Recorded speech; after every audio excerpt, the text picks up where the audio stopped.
Hello everyone, so today we are going to talk about parallax method.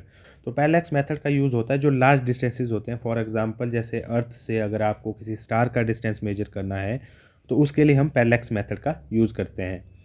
Parallax method को समझने से पहले आपको दो चीज़ों का पता होना चाहिए। उसमें से पहली है कि अगर आपके पास ये कोई सर्कल है, ये इसका रेडियस है आर, ये आर्क है कोई जिसकी लेंथ एल के बराबर है, तो ये जो एंगल थीटा होता है, एंगल थीटा होता है आपका एल डिवाइडेड बाई आर के बराबर। और जो दूसरा कंसेप्ट है वो है कि अगर आपके पास ये कोई ट्रायंगल है तो जो इसके तीनों एंगल्स हैं उनका सम जो है 180 डिग्रीज के बराबर होता है। फॉर एग्जांपल अगर हमें यहाँ पे किसी एंगल की वैल्यू निकालनी है, जैसे कि बी हो गया, तो B will be equal to 180 degree minus A minus C. तो ये दो फार्मूलाज हैं जिनको आपको अपने दिमाग में रखना है। तो अब शुरू करते हैं पैरेलैक्स मेथड। तो उसके लिए पहले मैं एक डायग्राम बना लेता हूँ।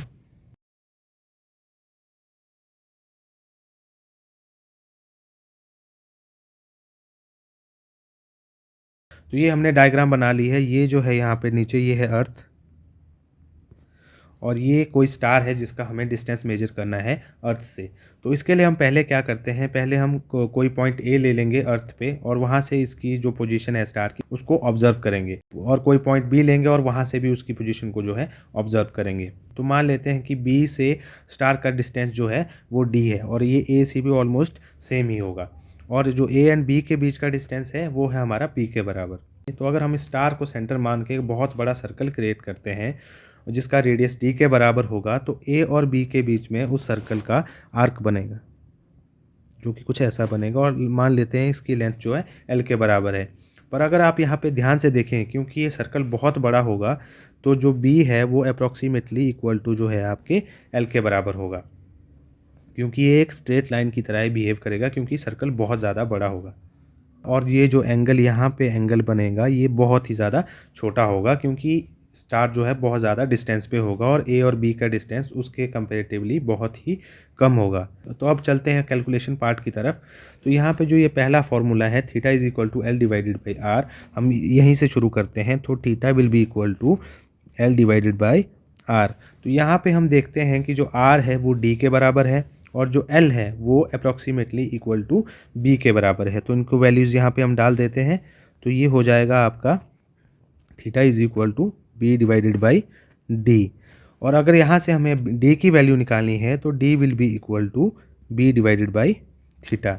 ये जो इक्वेशन है इसको हम कहते हैं पैरेलैक्स मेथड। तो यहाँ पे एक चीज़ नोटिस करने वाली है, ये जो एंगल थीटा है अगर हमें इसकी वैल्यू निकालनी है तो इसकी वैल्यू हम कैसे निकालेंगे। तो हम इसकी वैल्यू बहुत इजीली निकाल सकते हैं। ये एंगल ए है, ये एंगल बी है, इनको हम मेजर कर सकते हैं क्योंकि अर्थ पे और हमें बी का डिस्टेंस भी पता होता है। तो अगर हम ए प्लस बी को मिला दें और उसको 180 डिग्रीज में घटा दें तो हम वहाँ से थीटा की वैल्यू निकाल सकते हैं इन डिग्रीज। बट यहाँ पे एक चीज़ ध्यान रखने वाली ये है कि जो थीटा की वैल्यू इस इक्वेशन में डाली जाती है वो रेडियन में डाली जाती है। तो थीटा की वैल्यू यहाँ पे हम डालते हैं रेडियंस में, तो इसको हम डिग्रीज में नहीं यूज़ करते हैं। तो यहाँ पे अगर हम थीटा की वैल्यू रेडियन में डालेंगे और बी हमें पता होगा डिस्टेंस ए और बी के बीच में, तो हम डी की वैल्यू ईजिली निकाल सकते हैं। तो ये जो मेथड है जिससे हम लार्ज डिस्टेंसेस को मेजर कर सकते हैं इसको हम कहते हैं पैरेलैक्स मेथड।